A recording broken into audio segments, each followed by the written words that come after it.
Chola Kauma. And before business commenced yesterday, notice was taken at 14:33 hours that quorum not formed. Madam Speaker ordered the bells to be rung, and when the House was counted and quorum having been formed, business commenced. Yes, indeed. Thereafter, Madam Speaker did make an announcement. Madam Speaker informed the House that following the announcement by the Electoral Commission of Zambia on the countrywide delimitation consultative meetings involving various stakeholders at a district level, some honorable members approached the office of the clerk seeking maps of their constituencies. Madam Speaker further informed the House that the clerk's office through the research department had sourced hard copy maps for all the 156 constituencies, and that the maps had since been deposited in the pigeonholes of honorable members. Madam Speaker further advised the honorable members who wished to obtain soft copies of the said maps to visit the research department. In that regard, Madam Speaker encouraged all honorable members to familiarize themselves with the maps and to take keen interest in the ongoing consultative meetings, as the outcomes of the process were of great significance to the constituents and the nation at large. Yes, indeed. Thereafter, the House did consider the following matters without notice, understanding Order 142, which were raised. The first matter was raised by Mr. Joel Chibuyeron, Member of Parliament. His subject matter was on the inadequate public sensitization by the Bank of Zambia on the cessation of old kwacha notes as a legal tender on 31st March 2026. This matter was inadmissible. And of course, Mr. Yota Mutaya Chalo also brought a matter on the delayed payment of terminal benefits to former Zampost workers, and this matter was equally not admitted. And Mr. Jeffrey Mlewa brought in a subject matter that was on the rationale of the installation of security cameras at the National Assembly Motel. This matter was inadmissible. Thereafter, there was a presentation of one government bill, the Water Supply and Sanitation Services National Assembly Bill number 2 of 2026, which was read the first time and referred to the Committee on Energy, Water Development and Tourism for consideration. Yes, indeed, and thereafter the House went on to consider questions for oral answer numbers 200 to 203, understanding Order 80. These are questions of ordinary nature. Thereafter, Mr. Sunday Chanda Kanchiria, Member of Parliament, did seek leave of the House to defer the consideration of the motion, which was titled Established an Environmental Court within the High Court. After the deferment of the motion, the National Payment System Bill, National Assembly Bill number 32 of 2025 was considered in committee with amendments, and report stage is expected to be considered today. And of course, the Immigration Control Bill, National Assembly Bill number 18 of 2025, as amended, was was considered, and third reading is expected to be taken today. And at adjournment, there was a subject for debate that was brought up by Mr. Christopher Kangombe, Kamfinsa, Member of Parliament, and it was titled Enforce Section 10(2) of the Geological and Minerals Development Act number 2 of 2025, which requires mining companies to prioritize Zambian citizens during recruitments. Yes, indeed, as now we turn our focus on the order paper for today. We do have one motion, one ministerial statement, one urgent question understanding Order 82, 4 ordinary questions understanding Order 80, 4 bills that will be considered at different stages. Yes, indeed, and we get to the details. The motion is expected to be moved by Her Honor the Vice President that suspend standing orders, that standing orders 26, 27, 55 and 87 of the National Assembly of Zambia Standing Orders 2024 be suspended to enable the House to sit from 09 hours until business has been concluded on Friday, 20th February 2026, and also to omit the Vice President's question time from the order paper. The Minister of Finance and National Planning is expected to render a ministerial statement on the performance of the economy and update on an update on the International Monetary Fund (IMF) Extended Credit Facility (EFC) program as at 31st December 2025. We do expect the House to consider one question for oral answer under Standing Order 82.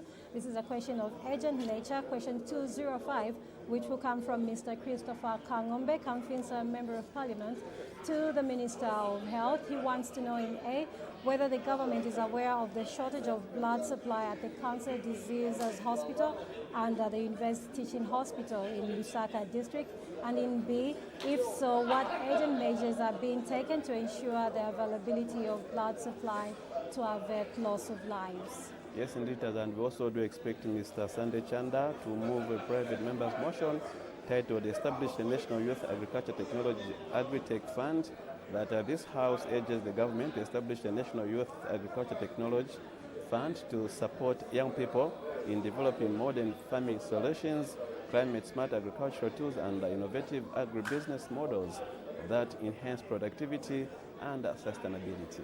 And on today's orders of the day, we do expect the House to consider 4 bills at different stages. These include the Agricultural Marketing Bill, National Assembly Bill number 35 of 2025 at second reading stage. The State-Owned Enterprise Bill, National Assembly Bill number 37 of 2025, to be considered at committee stage. The National Payment System Bill, National Assembly Bill number 32 of 2025 at the report stage. And just now, Madam Speaker's procession will be making its way into the chamber that will signify commencement of business of the House. Keep watching Parliament Television.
blessing descend upon us here in Parliament assembled, and grant that we may, as in your presence, treat and consider all matters that shall come under our deliberation, in so just and faithful a manner as to promote your honor and glory, and to advance the peace, prosperity, and welfare of our country, and of those whose interests you have committed to our church.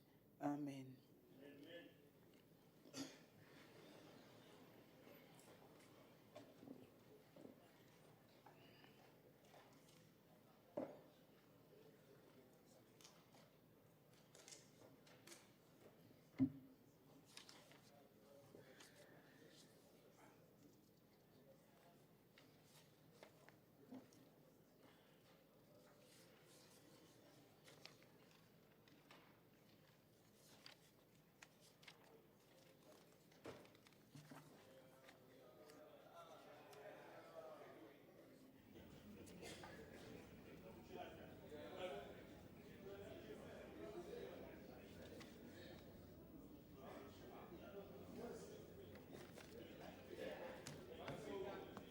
All the honorable members, I have a number of announcements to make.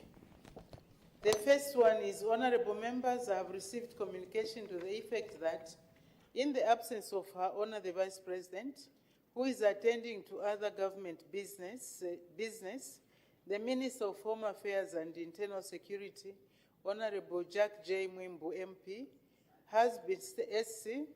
has been appointed acting leader of government business in the House from today. From today, 19th February 2026, until further notice. I thank you.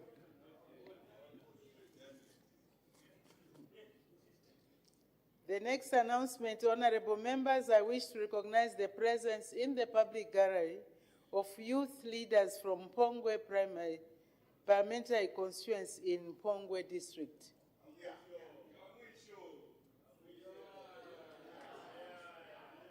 On behalf of the National Assembly of Zambia, I warmly welcome our visitors in our midst.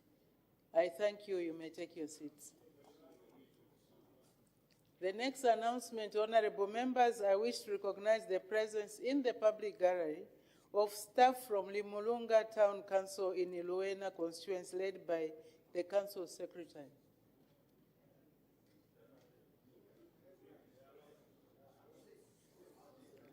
Okay, they are not here. So the next one, but I wish to welcome them. If they come in when we are sitting, I'll take this opportunity to warmly welcome them in our midst.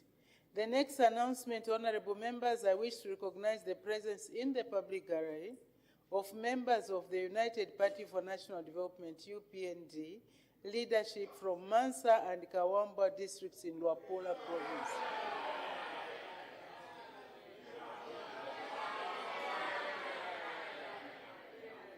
On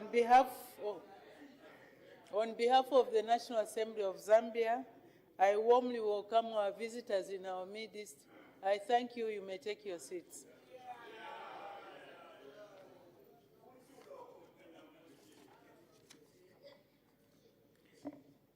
The next announcement, honorable members, I wish to inform the House that the Diabetes Association of Zambia has been granted permission to conduct a sensitization on diabetes mellitus and hypertension on Monday, 23rd February 2026 from 14:30 hours to 15:45 hours in the amphitheater.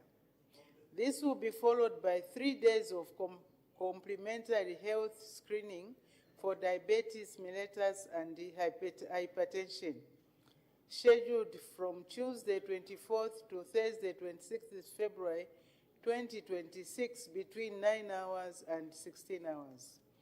The objective of this initiative is to promote early detection and timely management of diabetes mellitus and hypertension, thereby enhancing overall wellness, productivity, and work performance. Interested honorable members are encouraged to participate in this important health initiative. I thank you. The last announcement, honorable members, I wish to inform the House that pursuant to Articles 9.2 and 86.1 of the Constitution of Zambia, the President of the Republic of Zambia, Mr. Hakainde Hichilema, will address the House on the progress made in the application of national values and principles as contained in Article 8 of the Constitution. As indicated in the business statement presented last week on Friday, 13th February 2026, the address will take place tomorrow, Friday, 20th February 2026, starting at 09 hours. In this regard, and in accordance with the Standing Order 21.2 of the National Assembly of Zambia Standing Orders 2024, all honorable members are reminded to observe the utmost dignity and decorum of the House during the address. In this regard, I wish to address the House on the following. 1. Electronic gadgets. Honorable members, in order to maintain the decorum and smooth functioning of our proceedings during the presidential address, as well as to take care of security concerns, all honorable members will not be allowed to bring any electronic gadgets such as cell phones and tablets into the chamber during tomorrow's sitting. Invited guests will equally not be allowed to enter the chamber with electronic gadgets. This measure is necessary to avoid any potential disturbances and security breaches as the President delivers his address. 2. Movement during the address.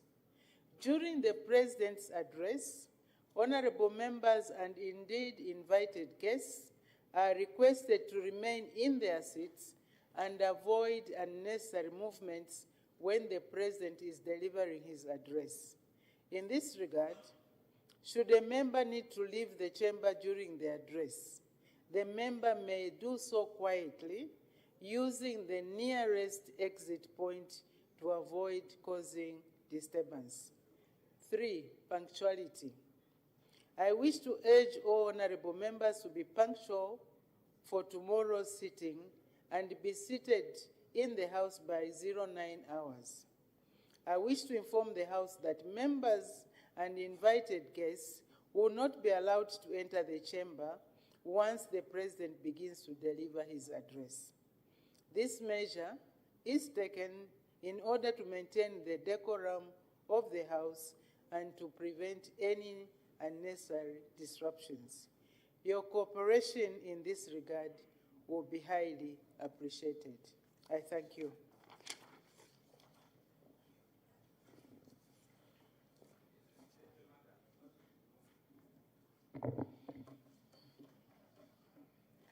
Motion, the acting leader of government business.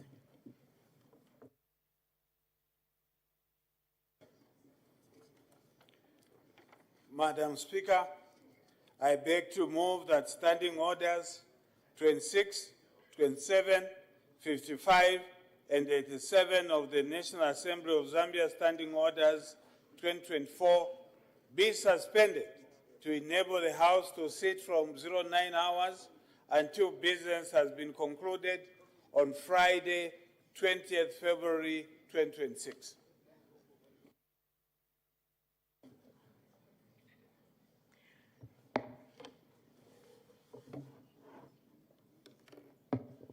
The question is, order. The question is that Standing Orders 26, 27, 55, and 87 of the National Assembly of Zambia Standing Orders 2024 be suspended to enable the House to sit from 09 hours until business has been concluded on Friday, 20th February 2026, and also to omit the Vice President's question time from the order paper. Any debate? The acting leader of government business.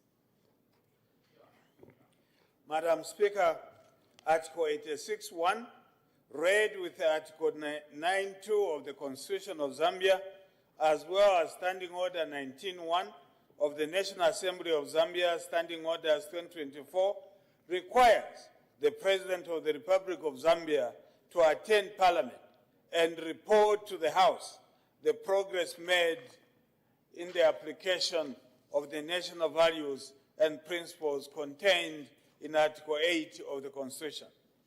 In this regard, the President of the Republic of Zambia, Mr. Hakainde Hichilema, is scheduled to attend and address the House tomorrow, Friday, 20th February 2026, starting at 9:45 hours.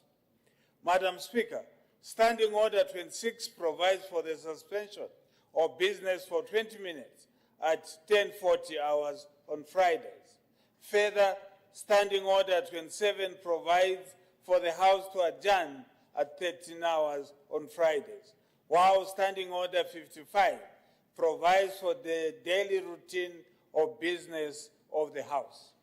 Furthermore, Standing Order 87 provides for the Vice President's question time every Friday. Madam Speaker, it is necessary for the aforementioned standing orders to be suspended to enable the President deliver his address uninterrupted. It is for this reason that I move the motion.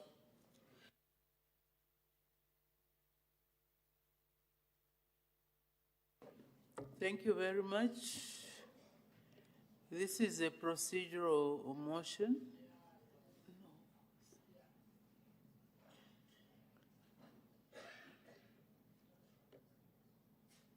This is a procedural motion, honorable members, and normally we don't, once the acting leader of government business moves the motion, we proceed. But I will allow the honorable member for Shuangandu, he has indicated. Please stick to the motion. Do not bring extraneous ideas or issues in the motion. You may proceed. Thank you, Madam Speaker. Indeed, this is a procedural motion, and I'll be very brief in supporting the acting leader of government business, who has moved this motion to suspend a number of standing orders, including the one that provides for Vice President's question time. But before I do, Madam Speaker, just allow me to welcome to the backbench my honorable senior colleagues, in whom I'm so pleased, Honorable MP for Ikelengi, Honorable Elijah Mchima, who has been a public servant for many years, both as a civil servant and indeed a minister. This is tour of duty. We encourage you to soldier on. These are things that happen in the tours of duty. I also welcome my dear brother, Honorable Elias Mwanga, who has also joined the backbench, and we appreciate that he has maintained his nomination. We wish him well in his future endeavors.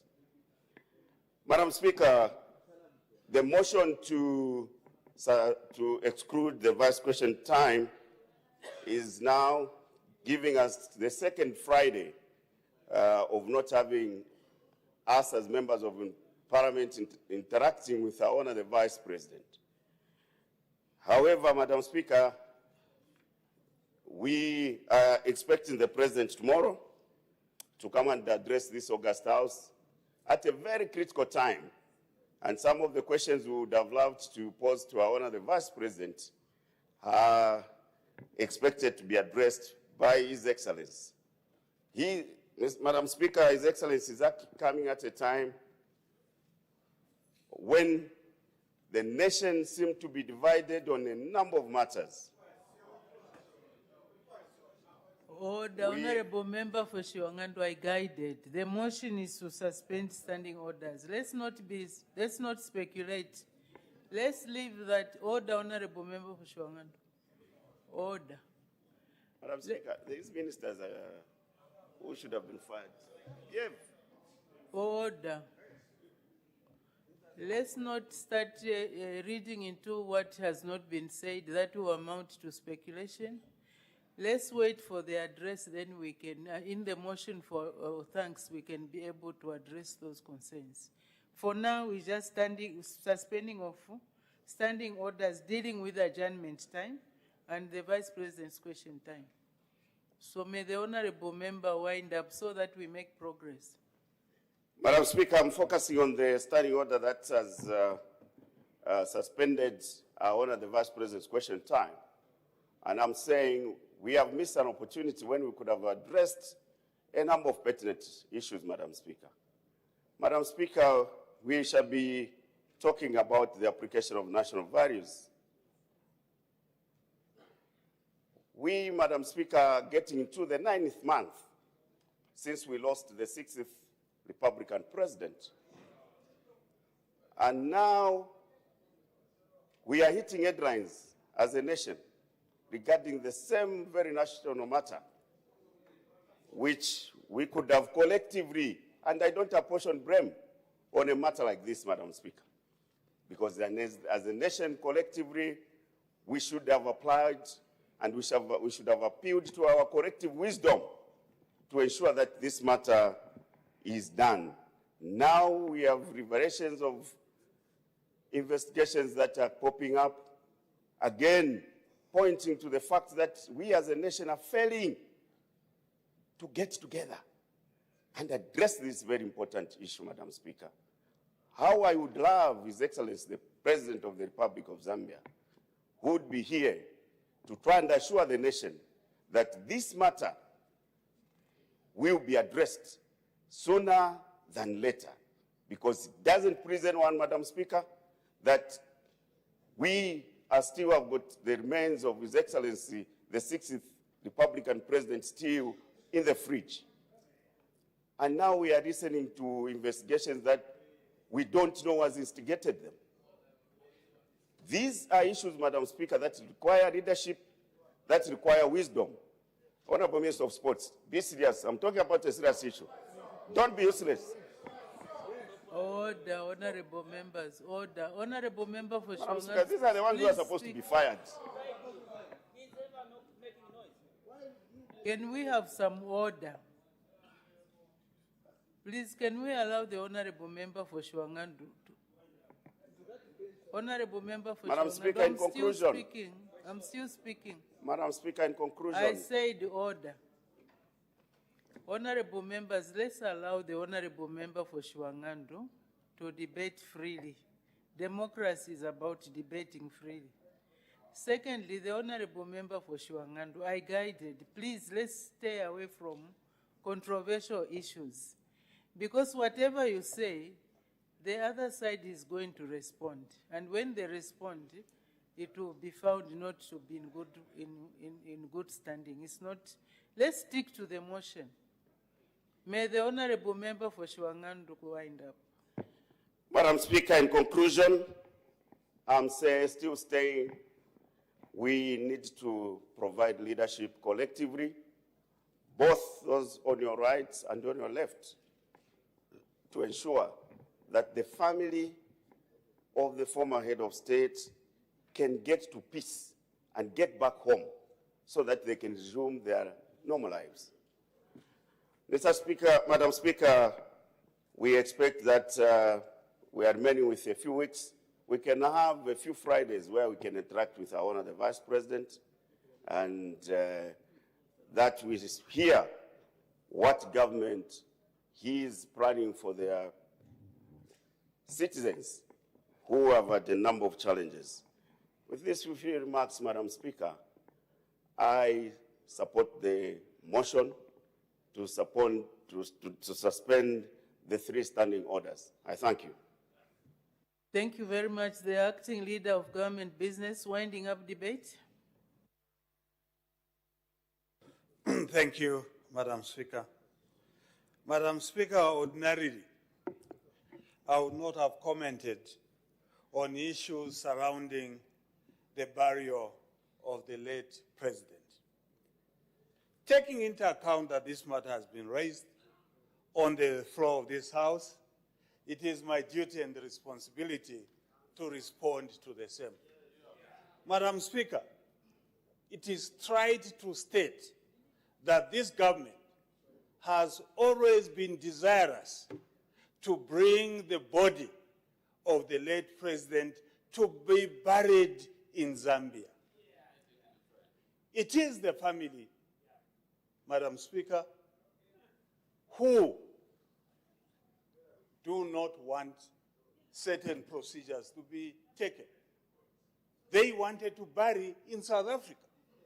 As a result, as a responsible government, on behalf of the people of Zambia, we decided to go to court in order to bring the body here to be buried in his own homeland. That is the issue. The President of the Republic of Zambia, on several occasions, tried to engage the family.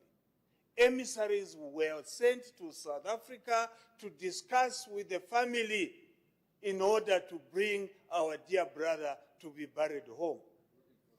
But other people, at the time we were thinking they were spokespersons of the family, but now we have realized that they were using the issue as a political tool.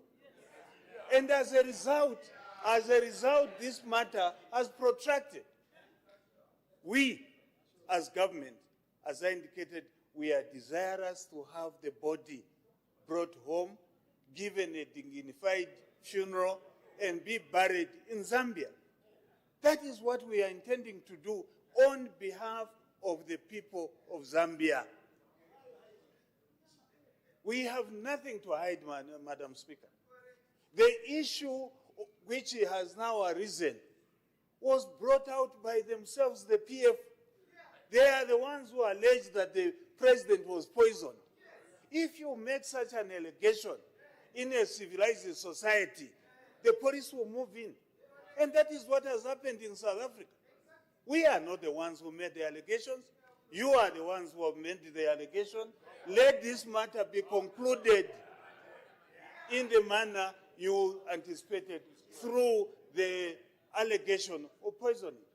We were all alarmed when we heard that the late president was poisoned.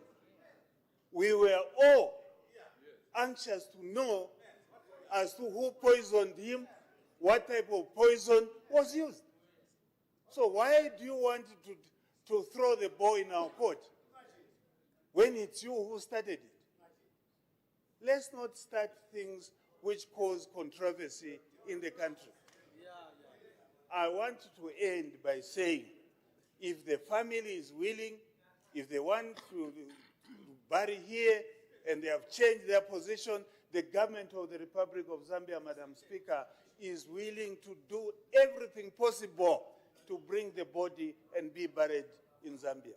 Madam Speaker, I would like to welcome the support given to this motion by the Honorable Member for Shwangandu and the whole House. Thank you, Madam Speaker.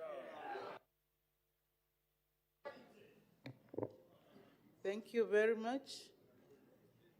I put the question. The question is that Standing Orders 26, 27, 55, and 87 of the National Assembly of Zambia Standing Orders 2024 be suspended to enable the House to sit from 09 hours until business has been concluded on Friday, 20th February 2026, and also to omit the Vice President's question time from the order paper. As many as are of that opinion say aye. Aye. Of the contrary say no.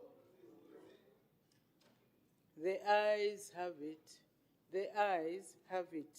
The question is resolved in the affirmative.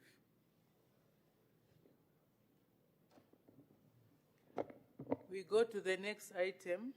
I don't know, the indications were earlier, whether it was for urgent matters. I will take it that it was, well, it's been cleared, okay. So, urgent matters without notice, we start with the Honorable Member for Nkana.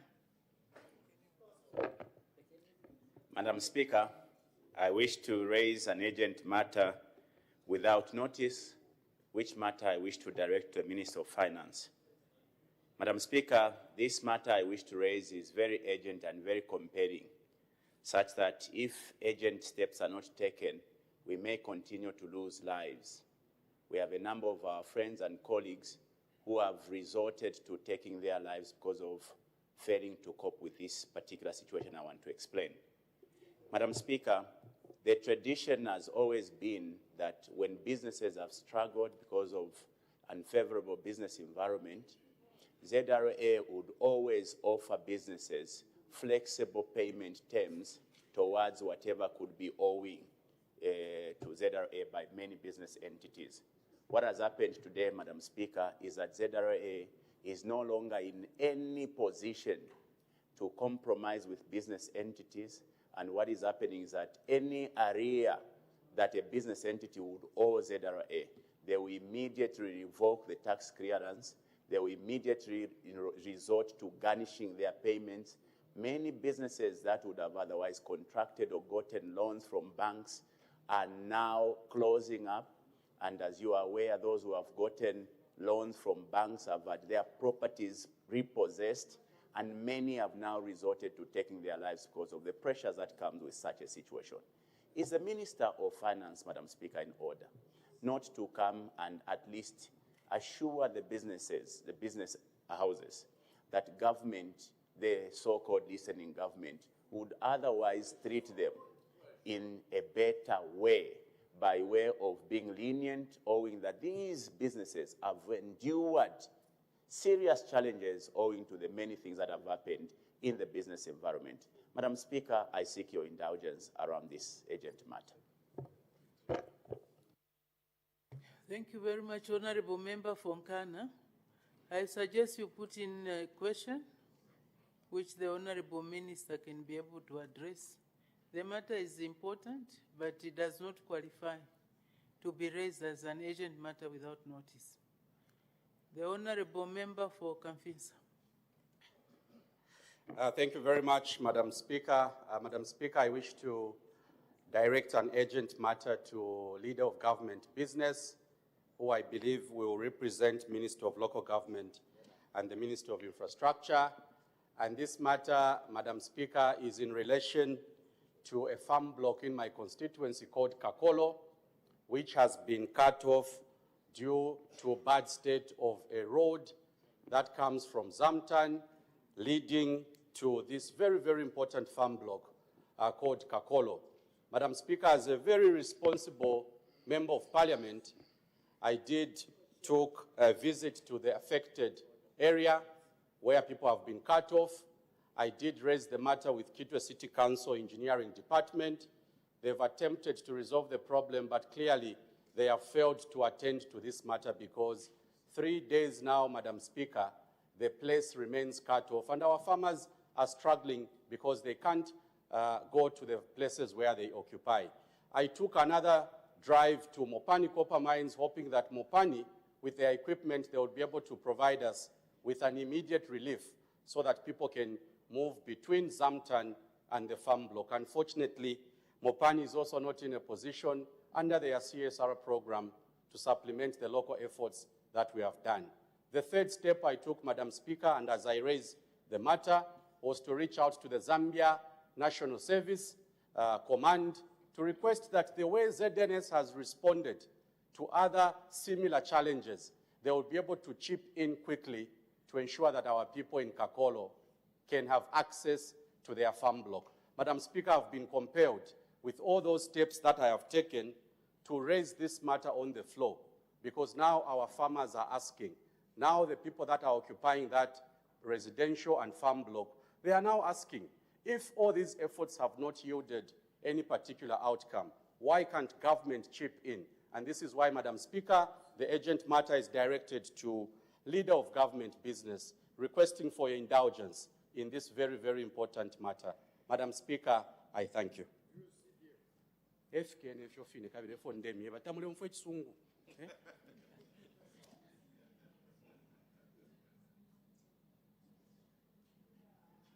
This debating in other languages is not allowed, unless if your honorable member for Kamfisa can interpret what he was, it translate or it interpret what he was saying in Ibemba. I didn't hear it.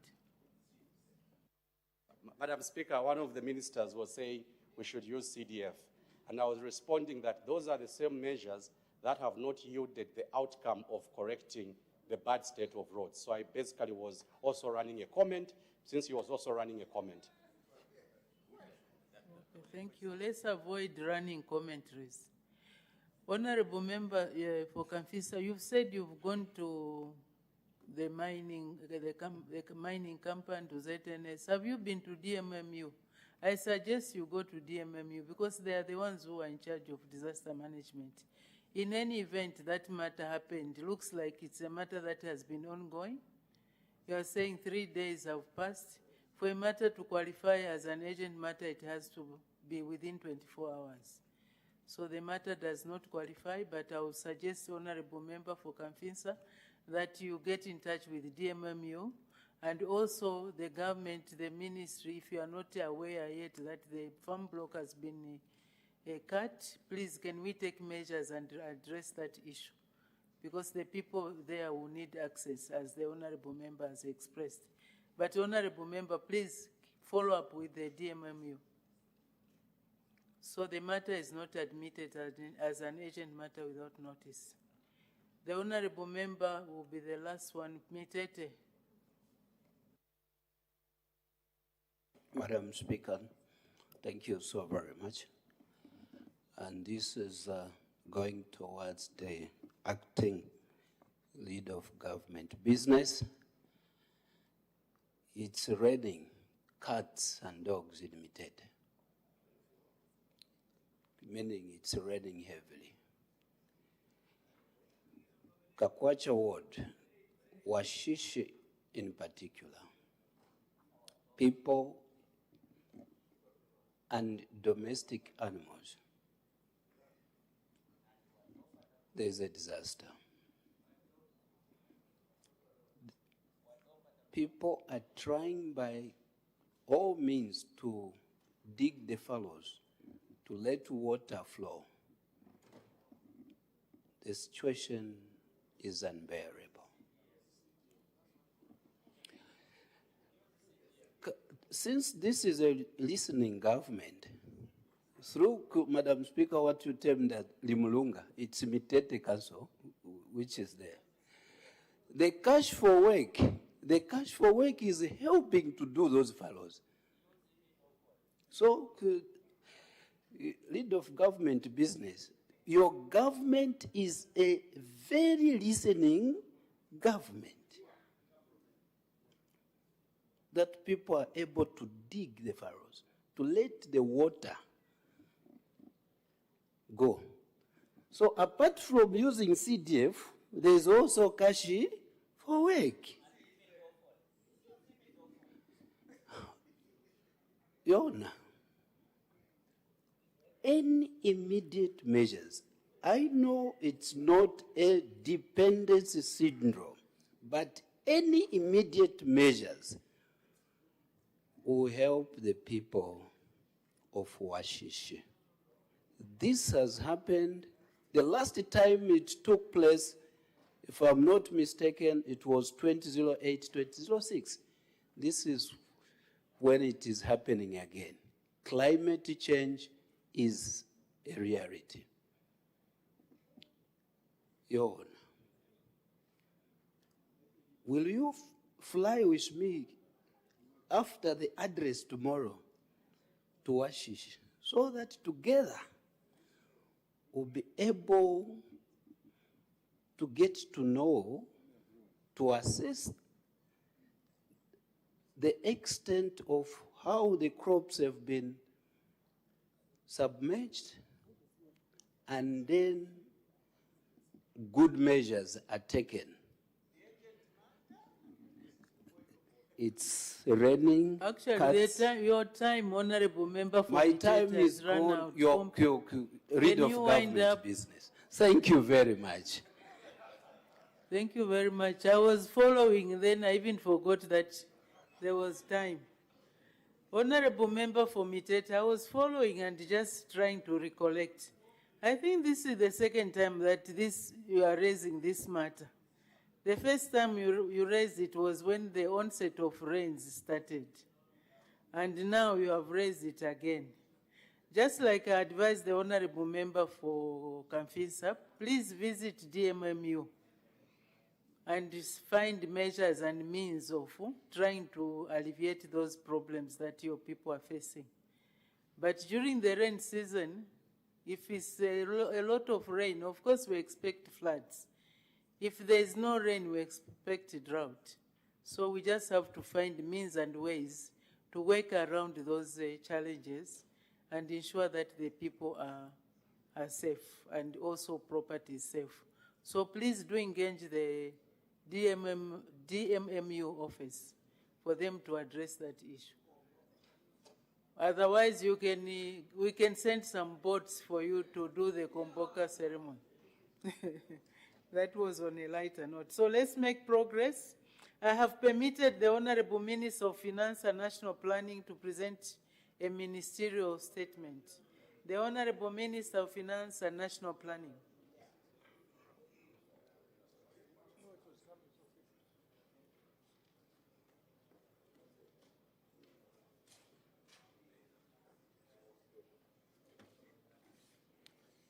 Thank you very much, Madam Speaker.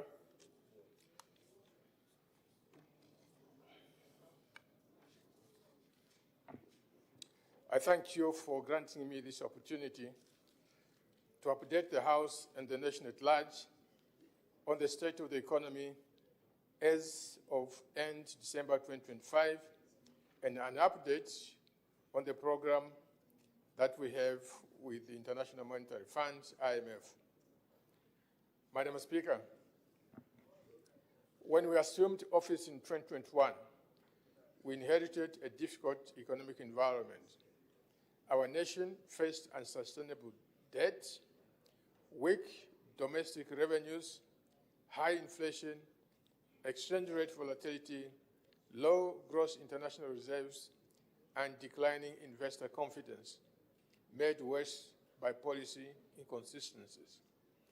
This undermines investment in key sectors such as mining, energy, and infrastructure. Through decisive reforms and targeted interventions, we've safeguarded macroeconomic stability, supported and improved livelihoods, and laid the foundation for stable and sustained growth for the future. Today, I wish to highlight the progress we've made regarding economic situation in the country and give an update on our program with the IMF.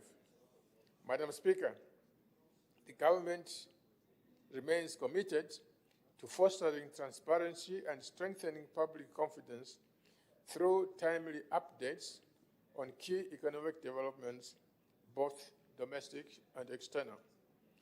By sharing accurate and up-to-date information, we empower our citizens with the correct information to enable them to debate and to counter the spread of misinformation that undermines our collective efforts. Let me talk about domestic economic developments. In 2025, our economy showed strong signs of recovery, with growth projected at 5.2% from 3.8% recorded in 2024. This growth was supported by the rebound in agriculture, improved mining output, and the continued expansion of the ICT sector.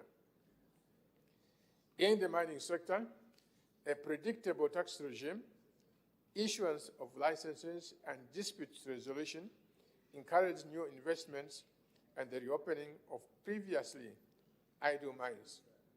In this vein, copper production continued to rise in line with our long-term goal of achieving 3 million tons by 2031.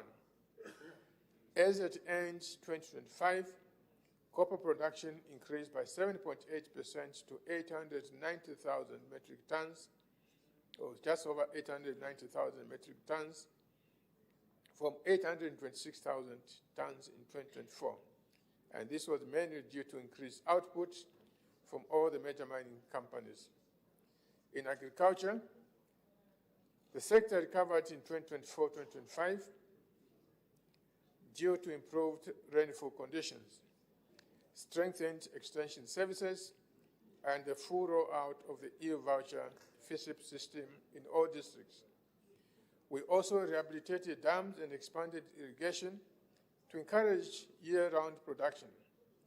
These reforms led to improved food security and stronger production outcomes in the 2024-2025 season, with a bumper maize harvest of 3.66 million metric tons recorded. Madam Speaker, key reforms in the energy sector include open access in the electricity framework, net metering policy framework, and the energy single licensing system. With these interventions, the private sector has been actively participating in the energy sector. This includes generation, distribution, importation, and export of electricity. The reforms have increased the installed electricity generation capacity and resulted in improved electricity supply. Consequently, electricity generation increased by 7.8% to 14.36 million megawatt hours in 2025, from 13.32 million megawatt hours in 2024. An additional generation totaling 149,761 megawatt hours from solar and thermal projects was recorded in 2025. In the monetary sector development, Madam Speaker, monetary policy has continued to focus on containing inflationary pressures and anchoring inflation expectations. By the end of 2025, inflation had moderated to 11.2% from an average of 15% recorded in 2024, reflecting improved food supply, stabilization of the kwacha, and lower energy-related pressures. In January 2026, inflation returned to single digits for the first time since early 2024, with annual rate dropping to 9.4%. In the foreign exchange market, the kwacha appreciated by 21.1% against the US dollar from December 2024 to December 2025 to a monthly average exchange rate of 22.13 kwacha to a dollar in 2025. In January 2026, the kwacha had further appreciated by more than 10% against the US dollar, trading at about 18.8 kwacha to the dollar. Madam, the positive development is attributed to increased supply of foreign exchange by the mining sector and the improvements in the macroeconomic environment, leading to inflows from foreign financial institutions seeking to invest in the domestic market, mostly in government bonds. On the budget, Madam Speaker, the 2025 budget performance reflects a generally stable fiscal outcome, underpinned by strong income tax collections and controlled expenditure. The total revenues and grants to the Treasury amounted to 187.9 billion kwacha against a target of 185.5 billion kwacha, which represented a 1.3% overperformance. Generally, domestic revenues were 2% above the target. A total of 181.6 billion kwacha was collected against a target of 178.1 billion kwacha. Out of this amount, tax revenues were largely on target at 143.6 billion kwacha, and non-tax revenues at 38.03 billion kwacha were also above targets by 6%. Grants amounted to 6.21 billion against a target of 7.5 billion, representing underperformance of 15.6% related to the delay and sometimes reversals of promises of aid from some cooperating partners. On the expenditure side of the budget, government spent 223.7 billion kwacha against a projection of 233 billion kwacha, representing an underperformance of 4%. Of this amount, 208.2 billion kwacha was financed domestically, while 7.4 billion was financed from outside. Notable expenses in 2025, debt payments at 58.1 billion kwacha, which was below the target by 6% due to lower than projected exchange rates, which resulted in reduced external debt servicing. Of the total, 40.9 billion was paid towards domestic debt, while 17.2 billion was allocated to external debt. Transfers were 31 billion and was below the target by 18.6% against the target of 38.15 billion kwacha due to lower disbursements towards FISIP. Other notable expenditures included CDF at 5.63 billion kwacha, free education at 2.48 billion kwacha, and cash for work at 1.56 billion kwacha. Liabilities at 17.3 billion were above target by 7.6% to facilitate clearance of arrears by central government to inject liquidity in the economy. On social benefits, government released 13.37 billion kwacha against a target of 15.61 billion kwacha. Notable expenditures under the category included pension benefits at 3.3 billion, social cash transfer 9.3 billion kwacha. Assets at 25.5 billion includes roads, provincial airdromes, strategic food reserves, and general capital investments.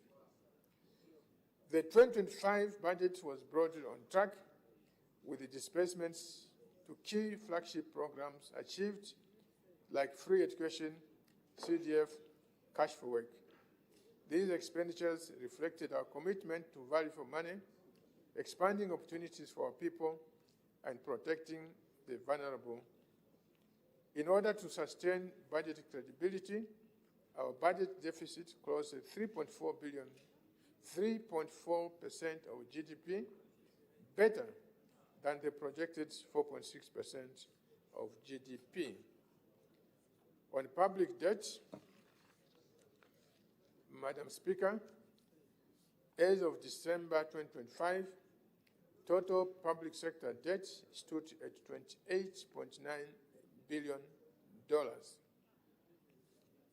comprising 16.1 billion in central government debt, 1.4 billion in government guaranteed external debt, and then the domestic debt was $11.4 billion. Obviously, this was borrowed in kwacha, but for the sake of consolidation, I expressed everything in dollars. That's why it comes to 28. Otherwise, of that, the external debt is 16.1 billion kwacha.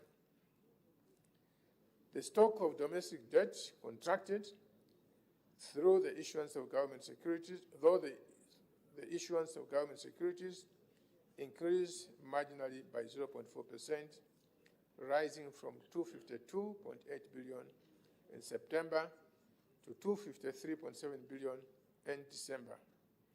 This upward trend was consistent with the programmed financing requirements for the budget. On the external side, central government debt rose by 0.7% to 16.1% from 16.04, to stock rose by 0.7% to $16.1 billion from $16.04 billion in September 2025. The increase was primarily driven by disbursements from multilateral partners. Let me now talk about the external sector developments. In other words, the balance of payments. I'm happy to say that the position showed signs of gradual stabilization, with notable developments by the end of September 2025. Preliminary data indicates that the current account deficit narrowed to $25.1 million from a deficit of $541.6 million end June 2025.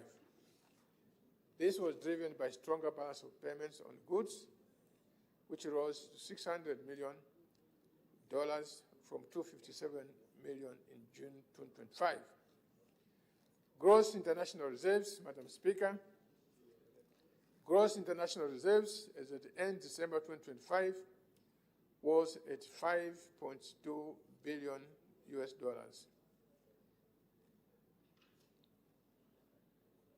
which was equivalent of 5.2 months of import cover. The build-up in reserves was mainly due to the disbursements under the IMF project. Bank of Zambia purchases from the market and increase in statutory reserves. Finally, let me talk about the program with the IMF. Madam Speaker, I'm pleased to mention that the government has successfully concluded the 38-month program with the IMF. Government has decided not to request an extra one-year extension of the program. Instead, we will immediately engage in talks with the IMF on a successor program which envisaged focus on supporting growth, investment, and job creation. Allow me now to share some key achievements from the program. Under the program, Madam Speaker, we managed to restore macroeconomic stability and fiscal discipline. Under the program also, we managed to restructure Zambia's debt. Under the program, or as a consequence of the program, investor confidence has been improved. And examples of this improved investment confidence include the investment into the 300 megawatts Mamba Coal Plant, number 2, new mines which have been coming on board, such as Kitumba Copper Mine in Mumbai.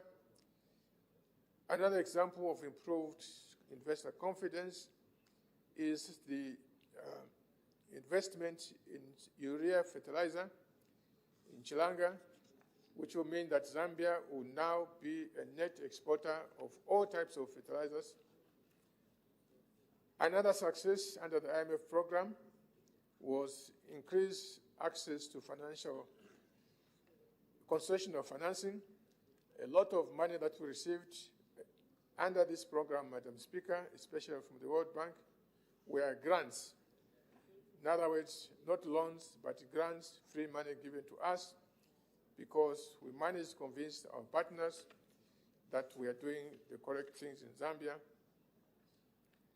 Another success program is the improved governance environment in the country. Madam Speaker, the government remains committed to responsible debt management, enhanced tax administration, and ensuring that mineral revenues benefit the whole country. Madam Speaker, let me talk about the outlook for the 2026. I would like to turn, as I turn to the outlook, I want to say that it looks positive in 2026, with the real GDP growth projected to be at 6.4%. Mining will remain the major driver of growth, supported by ramp-up in investment. Inflation is projected to ease towards the 5.6%, supported by exchange rate appreciation and the expected decline in food prices. Madam Speaker, in conclusion, I wish to reaffirm the government's unwavering commitment to steer the country's economy towards sustained growth, macroeconomic stability, and improved livelihoods for all Zambians. The developments recorded in the first quarter of 2025 reflect both our resilience and the impact of the reforms we continue to implement under the 8th National Development Plan.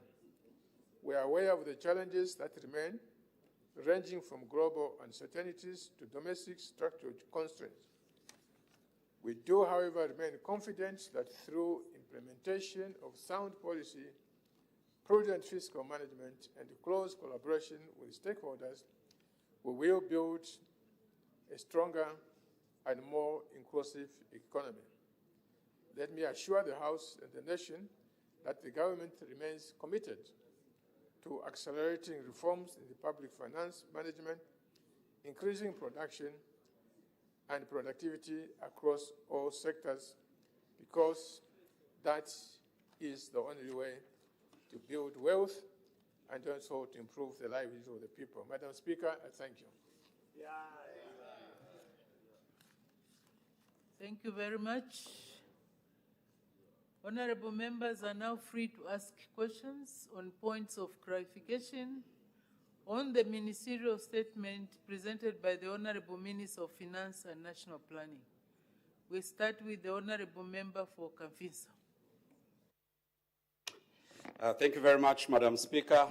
Minister of Finance, you've given a report to the nation. And of course, people are interested, Madam Speaker, to understand the policy direction, given the fact that we've been reading plans by government to extend the facility with IMF. I'm aware, Madam Speaker, that the period for which the facility was applicable had expired, and government had initially indicated that they have no plans to remain on the IMF program. Minister, you've indicated certain parameters, the rate of inflation, the reserves that we have. There are a few things that you've referred to. Ordinarily, people would expect that with the milestones you have indicated that may have been made, there will be no need for us to continue being on an IMF program. So I would want to understand, Madam Speaker, Minister of Finance, why are there plans to remain on an IMF program? Or the information we've received is not official? Maybe you can make that clarification. I thank you, Madam Speaker. Thank you very much. Before the Honorable Minister comes to respond to that question, there is an indication for a point of order. Honorable Member for Luena, what's the point of order? Thank you very much, Madam Speaker. Madam Speaker, as you know, I'm not given to rising on frivolous points of order. I would like to raise a point of order on the Minister of Home Affairs and Internal Security in his capacity as Her Honor, the Vice President. Madam Speaker, there have been reports in the last 2 days to the effect that following the constitutional amendment in 2025 through Act number 13 of 2025, that members of Parliament will remain on the payroll after Parliament has been dissolved. An insinuation which is completely not in Act number 13 of 2025. This matter, Madam Speaker, has caused a lot of trepidation in the country. Is the leader of government business, Madam Speaker, in order to keep quiet without clarifying this very, very important matter? Because people will be thinking after Parliament is dissolved at our homes every month, they'll be lining up thinking there's a salary that is coming, when in fact That is not the position. I seek your serious ruling, Madam Speaker, on this matter. Thank you. Now, that point of order, what is the breach of? It's against who? Maybe what you can do, Honorable Member for Luena, is to find a way of having that issue discussed by the House. But in any event, we don't debate ourselves. So it's a bit tricky. It's very difficult for me to make a ruling.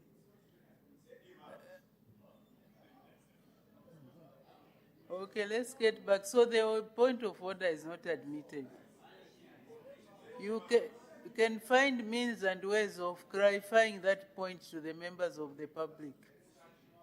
You can do a press release or something like that. I'm not sure.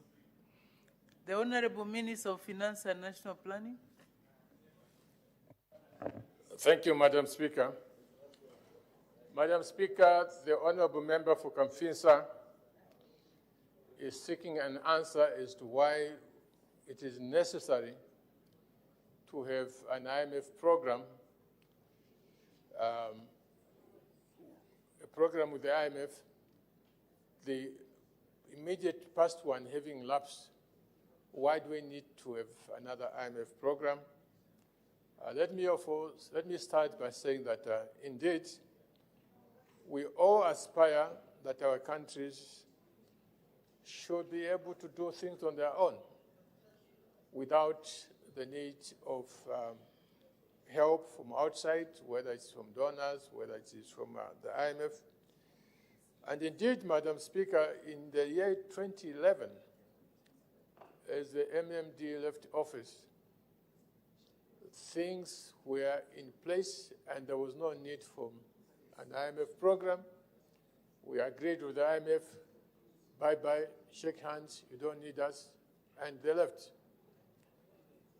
However, with the data accumulation that followed thereafter, it became necessary to go back again to ask for assistance.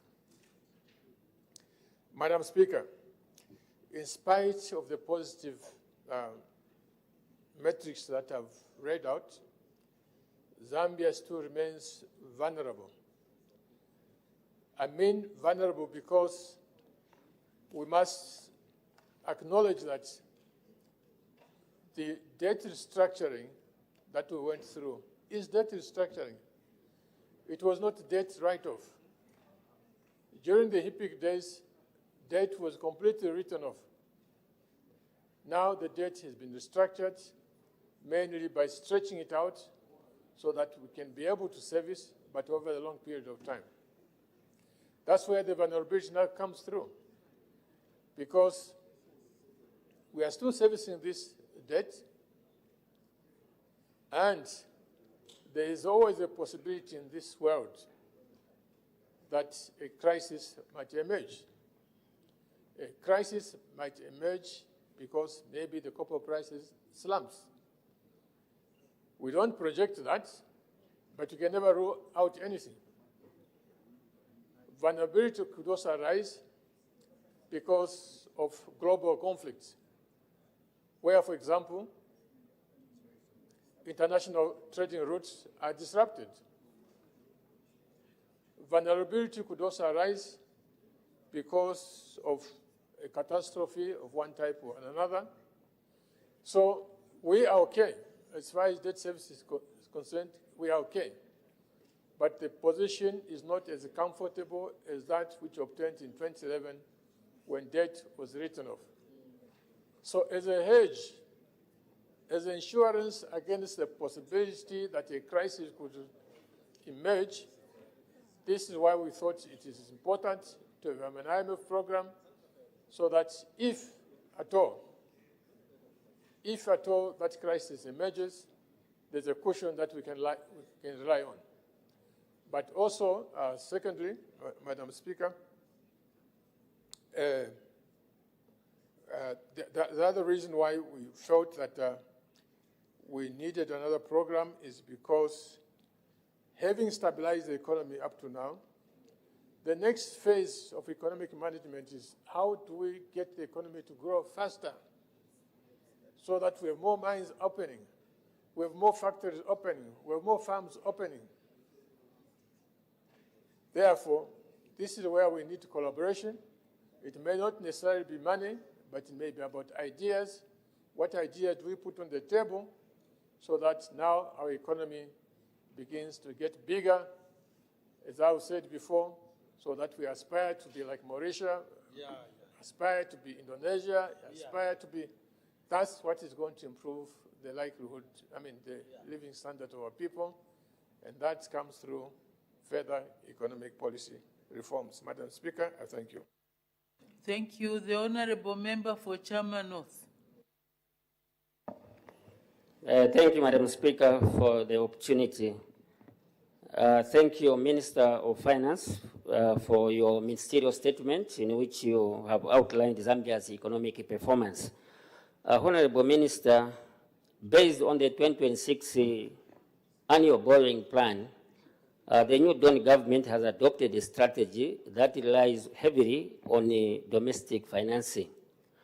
However, notwithstanding that some part of the external debt has been restructured, what safeguards exist against accumulating new debt, especially domestic debt, which may pose a public debt risk? I thank you. Thank you. The Honourable Minister of Finance and National Planning. Thank you, Madam Speaker. The question from Honourable Mtachalo is, what guarantees do we have that we are not going to start borrowing irresponsibly again? The guarantee is in the legislation that was passed in this House 2 or 3 years ago. That legislation says for us to borrow, for the government to borrow, we must come back to the House. And in coming back to the House to ask for permission to borrow, we must demonstrate that, one, this extra borrowing that we are going to undertake does not make us flip into the zone of unsustainable debt. We have to demonstrate that to the House. And that is normally done in terms of the documents that are presented to this House. So what are those safeguards? The ratio between revenue and debt servicing, and also the ratio between debt servicing and the amount of foreign exchange that we generate. So these are the safeguards that were embedded in the legislation that the House passed. And unless somebody changes that, then I think we can remain, of course, reasonably safe, that the old days of borrowing willy-nilly, those are under control. Madam Speaker, I thank you. Thank you. The Honourable Member for Mwense. Thank you, Madam Speaker, for the opportunity. Minister, in your statement, it's very evident that the just-ended IMF program has scored significant successes. They are very evident, and we thank you for your resilience and leadership. My substantive question, Madam Speaker, is that given the stabilization of the microeconomic indicators, Minister, and in your statement, the successor program of the current IMF program will focus on growth and investment. Are there specific sectors of the economy where that growth and investment is being targeted? I thank you, Madam Speaker. The Honourable Minister of Finance and National Planning. Madam Speaker, yes, there are specific sectors that we look forward to be the locomotives for this growth. Quite clearly, the mining sector is the biggest locomotive that we are relying on, and we can be confident because following the number of steps, number of measures that were already approved by this government, measures like avoid litigation all the time. If there are issues, sit around the table, resolve them so that mining takes place. Measures like encouraging exploration, whereby we've seen the aerial flights so that we can identify the minerals. measures like stability in the tax regime, and many others. With those measures already in place, I think if the Minister of Mines was to come here and give this House information on the projects that are in the pipeline, projects that are already in the pipeline to be implemented in the next coming 4 or 5 years, there's no doubt whatsoever that we can be confident that the mining sector is going to be the locomotive of the engine. With that, of course, the mining sector attracts other investments, more especially in the energy sector, where also a lot of reforms have been undertaken. A lot of reforms have been undertaken in the energy sector to attract investment in that sector, to support mining, to support manufacturing and other sectors. And also here, there are a number of pipelines. There are a number of pipeline projects that are already lined up, which we are very certain they are going to be implemented. Manufacturing, with the tax stability and the incentives that have been provided. Again, if my colleague, the Minister of Commerce, Trade and Industry, was to come here and talk about some of the projects that are in the pipeline, there is no doubt whatsoever that the foundation for the uptake in the economic performance is already grounded up. So you're sitting good, Honorable Minister. Honorable, yes, you are, once a minister, always a minister. You're sitting good. Thank you.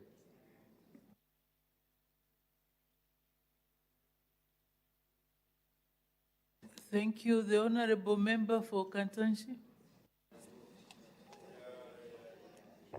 Thank you very much, Madam Speaker. Honorable Minister of Finance, thank you very much for the update you have given us. And it is a hope that we will hear soon from the Mines Minister and also from the Commerce Minister so that they're able to supplement what you have told us in terms of the ministry and how our general economy is looking. Honorable Minister, for me, as you know, you come from Liwa, I come from Kantanshi. We deal with people who do not understand the statistics of what we're talking about: single-digit inflation, exchange rate stabilizing,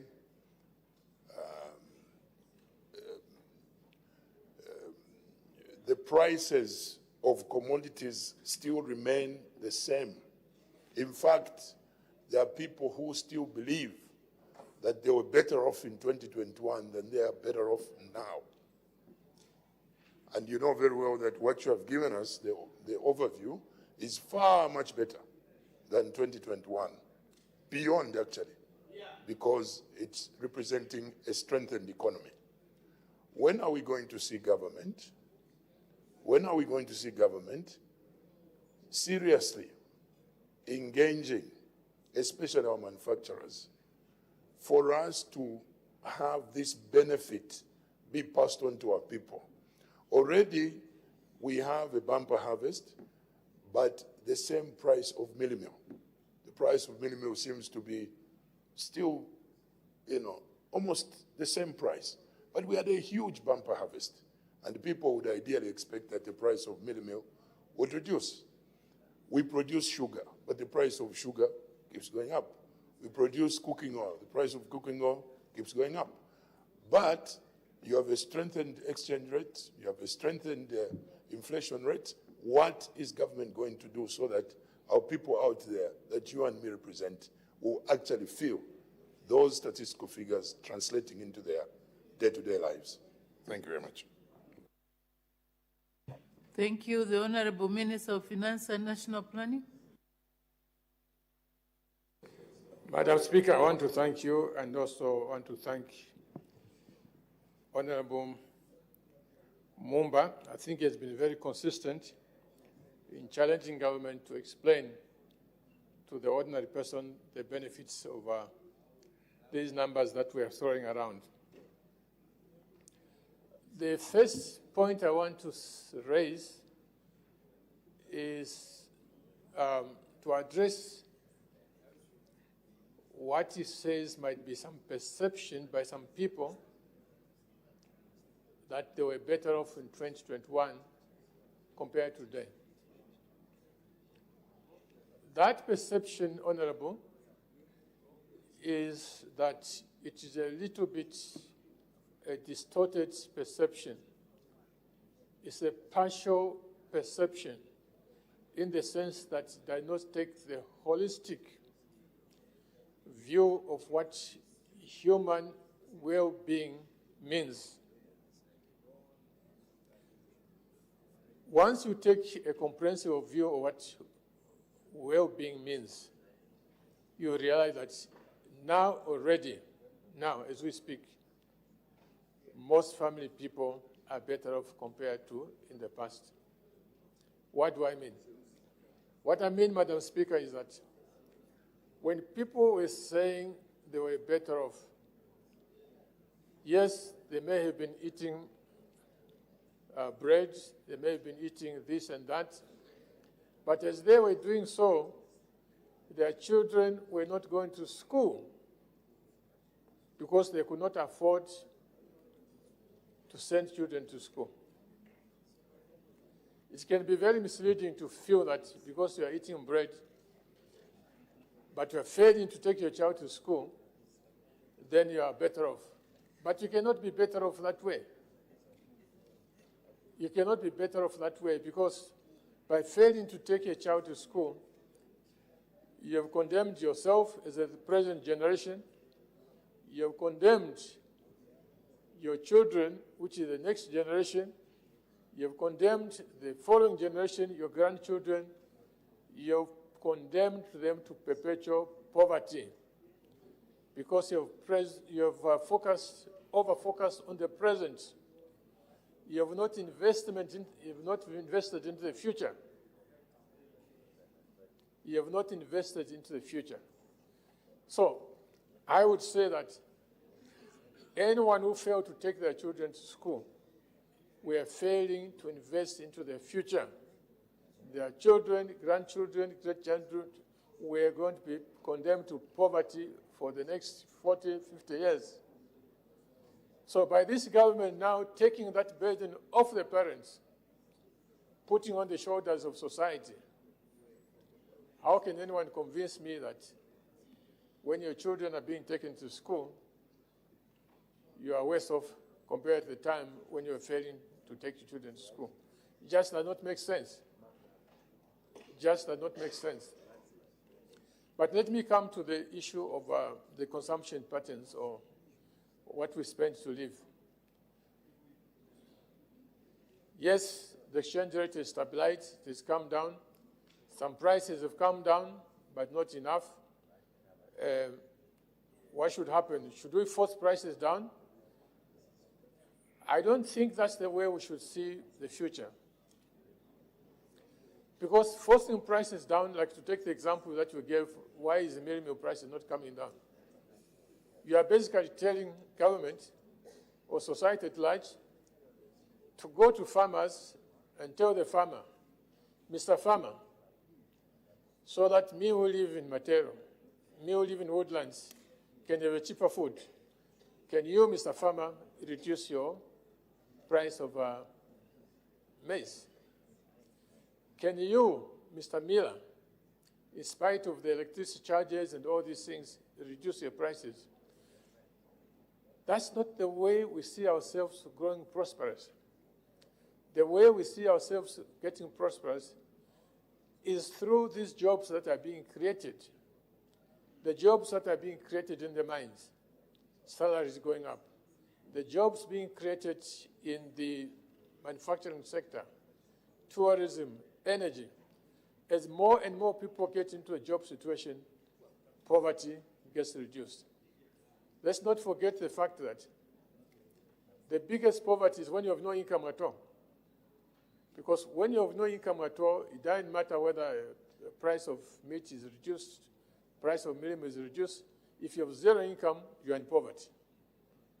So this growth of the economy, more mines, more manufacturing, more road construction, more classroom construction, that is what is going to increase That's what is going to increase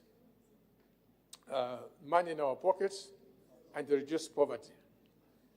But of course, jobs are not going to come all at once. This is why now we have these intermediate temporal measures to deal with those who are vulnerable. This is why now we have got cash for work. This is now why we have got social cash transfer. This is why now we've got all these loan schemes, so that those who are weak in society and cannot immediately find jobs, they have a fallback position. And it's only the European government that has done this. There's no other government that has had such an expensive social protection scheme. So let's not see ourselves benefiting by pushing prices down. Let's see ourselves benefiting through the more jobs that are being created. And in the meantime, we pay children's school, we pay social protection. This is the way to protect ourselves. Madam Speaker, I thank you. Thank you. The Honourable Member from Pika. Thank you, Madam Speaker, and thank you, Honourable Minister, for that statement. Honourable Minister, it's an election year, and suddenly our economy is said to be growing and improving. On the other hand, Zambian youths, most of them are unemployed. The ordinary citizen in compounds, in Chitorika, and everywhere, are subjected to prices of high prices of essential commodities. If that is the case, how will the Zambian people believe that indeed the economy has grown where they are not feeling the impact and they are not seeing tangible infrastructure development? Because when the economy grows, you have the money to spend on tangible infrastructure development. Madam Speaker, I thank you. Thank you. The Honourable Minister of Finance and National Planning. Madam Speaker, I thought the answer that I provided to Honourable Member for Kantanshi is precisely what the Honourable Member is asking for. So if you had paid attention to what I was saying, you would not have asked this question. So I already answered the question, Honourable. Thank you, Madam Speaker.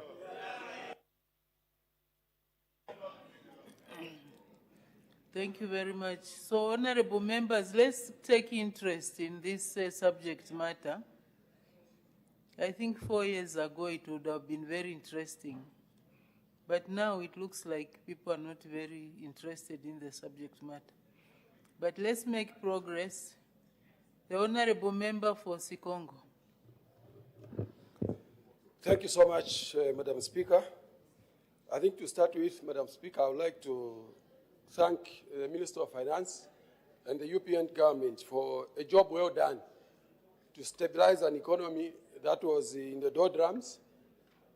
And indeed, ordinarily, today as we speak, we are supposed not to be speaking about a stabilized economy, but I think an economy that was still supposed to be in shambles. But I think what we are seeing is an economy that has really made significant progress. Today, the kwacha is one of the best performing currencies. Our inflation has dropped from 23% to now 9.1%. The debt has been successfully been restructured, and today Zambia is admired by a lot of countries. Import cover now, we're talking about from 1 month of import cover to now 5.2 months of import cover. And of course, our president is ranked as one in the top 5 globally. So, Madam Speaker, the question I have for the Minister of Finance is, what is the secret behind this success? Which to me, I feel it's a miracle. What is the success that has led to this significant progress in just a period of 4 years? I thank you. Thank you. The Honourable Minister of Finance and National Planning. Thank you very much, Madam Speaker. I think the secret to why there's been this success, the most important point is leadership. The most important thing is leadership. When the leadership is good, you see progress. When the leadership is bad, you see things deteriorating. Madam Speaker, sometimes we, the citizens, must reflect. Reflecting by asking yourself a simple question. And the question is, if in a small and simple organization like a school, whether it's primary or secondary, you take a headmaster who is carefree, who does not care about what the children are doing, who himself is misbehaving, a drunkard. When the passing rate goes down, can you get surprised? No. And the reverse that, everything else remaining the same, but the reverse that, take a headmaster who makes sure that children do their homework, the teachers teach, the school grounds are clean, books are not stolen or torn, the passes will go up. So if that is true for a small, simple organization like a school, what more of a nation? What more of a nation? Therefore, Madam Speaker, this is why I say that leadership is the most important thing here. We are the leaders who are weak. The result is what we saw. Now we have a leader who is strong and good, and the result is evident. Madam Speaker, I thank you. Thank you. The Honourable Member for Mongu Central. Thank you very much, Madam Speaker, although it feels strange back here. I just came from the constituency yesterday, and you know, Madam Speaker, I represent a constituency of highly intelligent people. Some of the best brains in this country come from Mongo Central. But even them in their intelligence, they are wondering how come this minister and this government, who inherited an economy which was in default, an economy which under the PF government, which was growing negatively about 3%, an economy where inflation was $1 to 24 kwacha. They are wondering how, within 38 months of this program, IMF program, this country, this government has managed to stabilize the macroeconomic stability decisively. We now have physical surplus exceeding 2% of GDP under 3 years. Now, they are wondering how really you have managed that. But more importantly, what can they expect? What can the people of Mungu Central and the government and the people of Zambia at large expect from this government economically going forward? I thank you, Madam Speaker. Thank you. Thank you. The Honourable Minister of Finance and National Planning. Madam Speaker, as I said a while ago, the most important factors here are good leadership. But also, Madam Speaker, I want to add, apart from good leadership, I think the onus is also on the citizens to make sound judgments on who they vote for. If you have seen a situation where one particular group of people, they are careless in the way they pick leaders, and when those leaders are given a chance, they'll spoil things. It is your responsibility as a citizen, as you go in that voting box, to say this one, no. Because this one, bad leaders. This one, yes. Because these are good leaders.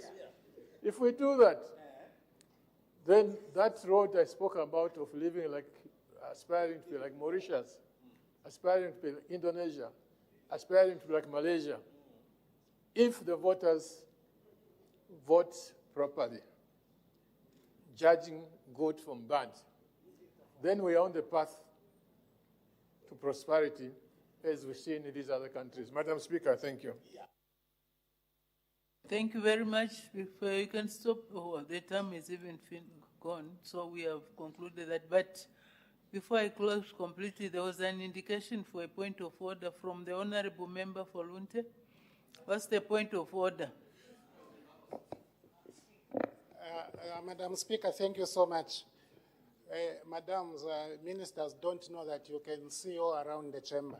They are accusing me of just coming. Madam Speaker, I would like... Sorry, Honorable, I didn't get that point. I was saying these ministers who are saying he has just come, they don't know that you are able to see all around the chamber. They don't know that. Madam Speaker, I would like you to help to correct the records, because this house is a house of records. It's a house of process and procedure.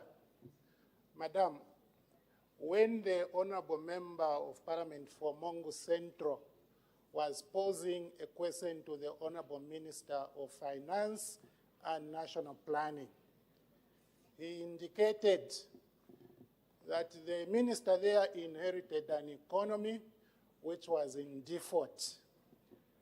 And right now, we are in fiscal surplus. Madam Speaker, fiscal surplus is receiving more revenue than what you need for expending in that particular fiscal year.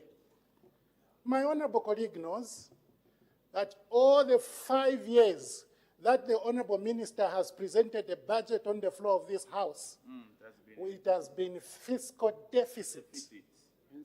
This year, the minister plans to borrow 106 billion kwacha from local banks. On top of 6 billion. On top of foreign borrowing. How can we allow that honorable member from Mongu Central to come and mislead not only the minister, but us too, and the general public, that now we have fiscal surplus? Is it in order, Madam Speaker, in view of Standing Order 71, to come here and start saying things that don't exist? I seek your serious way, Madam.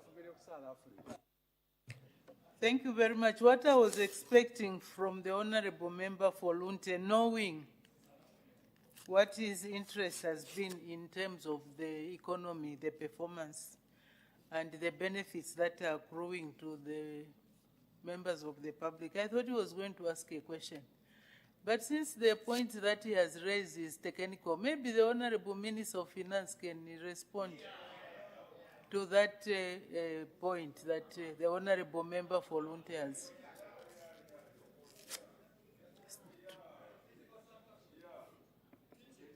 Thank you very much, Madam Speaker. I think where facts are correct, we must admit. And indeed, as Honorable Kafaya says, we've had deficits. However, the level of deficits where we found them, please don't talk about deficit in terms of nominal numbers. I know you know these things. Talk about deficits in terms of percentage of GDP, because that is a more reliable measure. In 2021, no, don't point at him, he's an engineer. You are the accountant. In 2021, fiscal deficits had risen to 9% of GDP or something like that. 9% of GDP, which means for the income that you are borrowing, for the income that you are making, the amount of borrowing you are making is so high. By last year, the deficit had declined from the 9-10% where we found it to around 3%. So if you see it in that sense, then definitely for an engineer, what he meant was the deficit size has been declining. Okay? The deficit size had been declining from something that is unsustainable towards something that is now sustainable global standards. So to that extent, I think you always trying to confuse things. Madam Speaker, thank you. Thank you very much for that clarification. Yes, but then we should have asked the questions, Honorable Member for Lunte. I think this subject is of great interest to you. You should have asked the points of clarification. But instead, you were pointing fingers on who said what, semantics. It's a technical subject, so at least now it has been clarified. Yes, so we can make progress.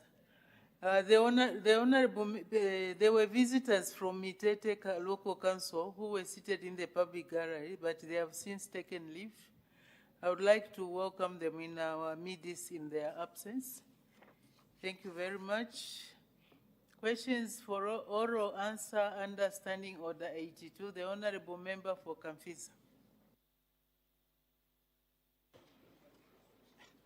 Madam Speaker, my question number is 204, directed to the Minister of Health. I don't know who's going to Order, Honorable Member for Kamfisa. You are just supposed to mention the number.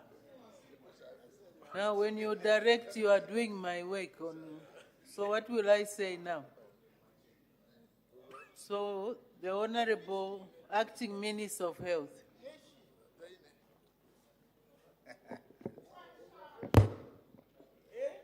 Madam Speaker, Mr. Kangombe, MP for Kamfinsa, to ask the Minister of Health, in A, whether the government is aware of the shortage of blood supply at the Cancer Disease Hospital and the UTH in Lusaka. At B, if so, what measures are being taken to ensure the availability of blood supply to avert loss of lives? And in response, Madam Speaker, at A, I wish to emphasize that the Zambia National Blood Transfusion Services is the mandated institution responsible for collection, storage, and distribution of blood in Zambia. The Lusaka Provincial Blood Center supplies blood to 56 hospitals within Lusaka province, as well as to facilities in parts of southern, eastern, and central provinces that are in close proximity to Lusaka. These hospitals include public, military, faith-based, and private institutions. Madam Speaker, I wish to assure this House that there is no shortage of blood. As highlighted, the Zambia National Blood Transfusion Service is the designated authority for ensuring the availability of blood nationwide. The demand and supply of blood, however, fluctuate daily. For instance, unforeseen circumstances such as traffic accidents or complications during childbirth may suddenly increase the need for blood. In this regard, blood supply is a dynamic and constantly shifting target. Madam Speaker, since 2021, the Zambia National Blood Transfusion Service has significantly scaled up its collection efforts to ensure adequate stocks for patients requiring transfusions across the country.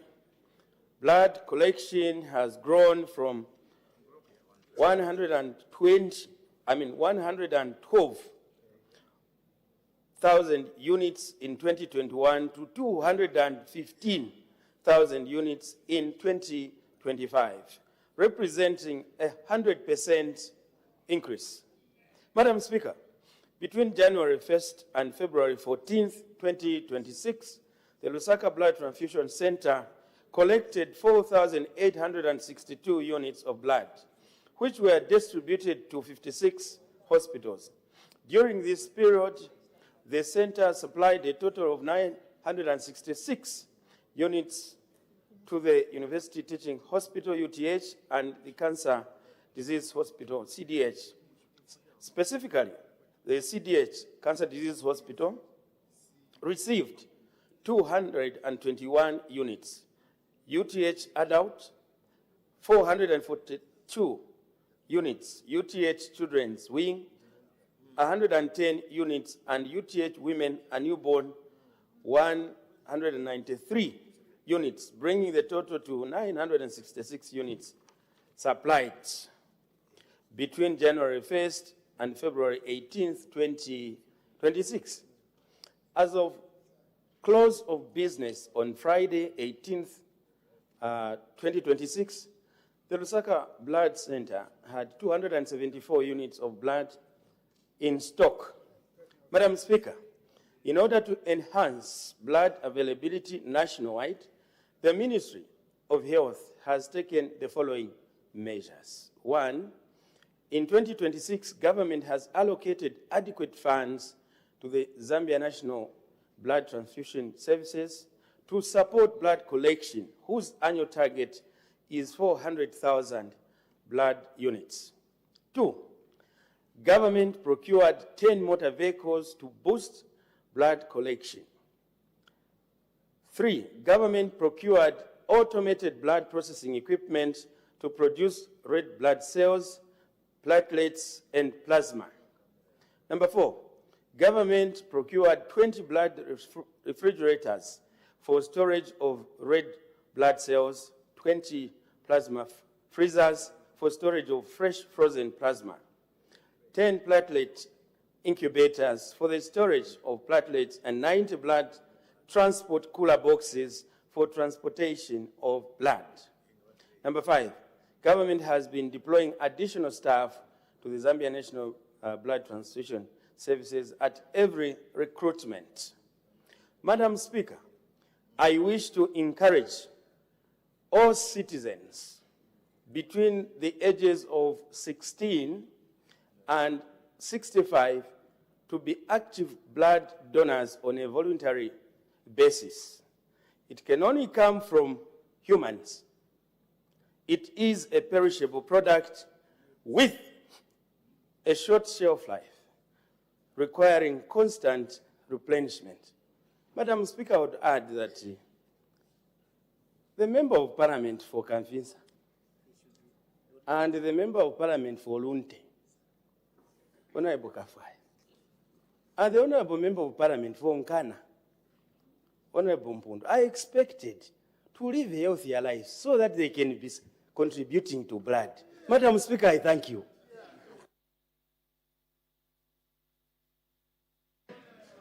Thank you very much. Supplementary questions. The Honorable Member for Lunte, you want to say something? Okay, it was on a lighter note. Anyway, for you to donate blood, you must enjoy good health also. So maybe people are worried that if they go to the hospital, they might find them with some challenges. The Honorable Member for Kamfinsa. Madam Speaker, my first follow-up question to the acting Minister of Health, and even as I ask that first follow-up question, Madam Speaker, I want to assure the Minister that I am available to contribute my blood towards this very, very important undertaking. Madam Speaker, my commitment on this floor is that I will proceed to the blood bank to provide the blood that is needed, because the government cannot manufacture blood, obviously. So that is my commitment, Madam Speaker. Madam Speaker, I want to find out from the acting Minister of Health. Minister, you've listed 5 things that government is doing to ensure that this blood, once collected, is well refrigerated and that it is well transported. Madam Speaker, I want to find out, given that commitment that you have made, are you aware, Minister, that despite all these efforts, news items are running where people continue sometimes to find that this commodity called blood is actually not available? And you are right in your statement that it is a dynamic and shifting parameter. So at a time when the news item runs that there is no blood, are you aware as a ministry that there are these news items that are televised where complaints are picked from members of the public? Because here you have assured us, and people want that assurance. Madam Speaker, that is my first follow-up question. Thank you. Thank you. The Honorable Acting Minister of Health, sorry. Thank you very much, Madam Speaker. The way government works, Madam Speaker, is ordinarily and generally not to give information based on media stories, because we know there's a lot of misinformation out there, especially in the media. So what government does, it relies on official information, official statistics, like I have just done. I thank you, Madam Speaker. Thank you very much. The Honorable Member for Ron. Madam Speaker, thank you very much for the opportunity to ask a follow-up question to the Acting Minister of Health. And I want to appreciate your statement, your feedback. Indeed, it's important that our Zambia Transfusion Center is always stocked with the necessary blood. And the Honourable Minister, you have actually in your statement aged the ages between 16 and upwards to consider going to donate blood to the center. My question, Honourable Madam Speaker, is to find out from the Honourable Acting Minister, what are the expectations? Maybe you would do better to amplify what is it that these people are donating blood, what is it that they expect when they go to donate blood? Is there any conditions or is there any incentives that one has to expect as they donate blood? Madam Speaker, I thank you. The Honorable Acting Minister of Health. Madam Speaker, that question falls outside the precincts of the contents of my statement. I thank you, Madam Speaker. Thank you. Okay, let's make progress. The Honorable Member for Kamfinsa. Yeah, a quick one, Madam Speaker, very quick question. You listed the equipment that has been procured to manufacture blood cells, storage, and vehicles. Minister, are those enough based on the request that came from the institution that actually collects our blood? Are you satisfied with the money that has been allocated towards those particular aspects based on what they requested for? Because I'm sure there's a list of things that they require. Are those things that have been procured enough to actually store the blood? Thank you, Madam Speaker. The Honorable Acting Minister of Health. Thank you very much, Madam Speaker. Thank you for that question. Madam Speaker, just like many other institutions of government, the demand, like I've indicated earlier on, is always increasing. And therefore, meaning that even the resource required to ensure collection and distribution of this blood should be, increasing. So I cannot here say that that is enough. It is work in progress, and that is why we have given a report of what government has done this year to show that it is responding to the needs of the community. Madam Speaker, I thank you.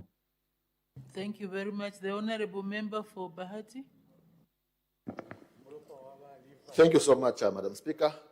Madam Speaker, I must state that I'll be accompanying Honorable Kangombe this afternoon to the blood bank so that I as well donate some. Madam Speaker, government had programs back in the day where they used to go to schools and collect blood from those that are above 16 years old. So I want to find out from the Minister if you can consider that so that we get more blood. Madam Speaker, when I visited the blood bank, I was told that there are less people who are willing to donate blood now against the high population of patients. Madam Speaker, I thank you. Thank you very much. The Honorable Acting Minister of Health. Thank you very much, Madam Speaker. And you know, this is a listening government, is always available to ideas and suggestions that are progressive in nature, serve to indicate that this particular process of collecting blood is voluntary.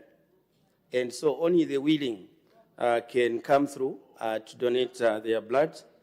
And I also like to take specific recognition and cognizance of the commitments that are being made on the floor of this House, that the assurances from your members, Madam Speaker, that we have taken note of the same as a ministry, and that this question should not be used in answer or in question by the members to launder themselves about the need to provide good blood. Madam Speaker, I thank you. Thank you very much. So, honorable members that want to go and donate blood, please bear in mind that it's on voluntary basis, as in terms of when we make announcements on the floor of the House that it's on voluntary basis. So the next, the honorable member for Shiwangando. Thank you, Madam Speaker. Madam Speaker, actually, it's just a follow-up on his invitation to the honorable members. You have been gracious enough here, Madam Speaker, to host a number of health programs. When would the minister lead by example to all of us, Madam Speaker, by requesting you to get some people from the cancer hospital, which is very critical, so that honorable members can follow the acting Minister of Health in volunteering to donate blood here, Madam Speaker, at your institution. I thank you. Thank you very much, honorable member for Shiwangando. The problem was when you are not in the House and you take step out, when you come back, you ask a question. The honorable two members, the honorable member for Kamfisa, the honorable member for Bahati, on their own volition, volunteered that they will go and donate blood. So it's not at the instance of the acting Minister of Health. So we are just hoping that they have good blood. Let's make progress. Questions for oral answer, understanding order 80. The honorable member for Pambashe. Thank you, Madam Speaker, for according an opportunity for the people of Pambashe to ask a question. Question 205. The Honorable Minister of Energy. Thank you, Madam Speaker, and thank you, Honorable Member. Madam Speaker, sorry. The Honorable Member for Pambashe Parliamentary Constituency is asking a question to the Minister of Energy in 4 parts. In A, whether the government has any plans to construct a hydropower station on Kalungwishi River in Pambashe Parliamentary Constituency. In B, if so, when will the plans be implemented? In C, what is the estimated cost of the project? And in D, if there are no such plans, why? Madam Speaker, our response is as follows. Government has plans to develop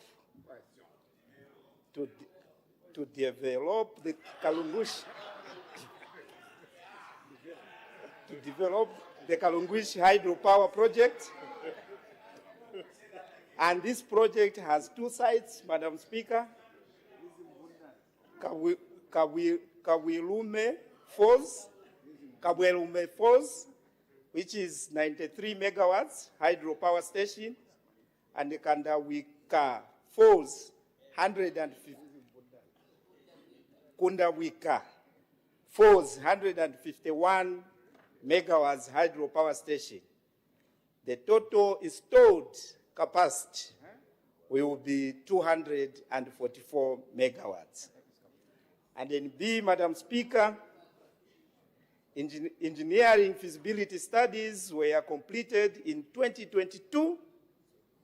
Environmental and social impact assessment studies were completed in 2024, and a decision letter granted by the Zambia Environmental Management Agents, ZEMA, in 2024.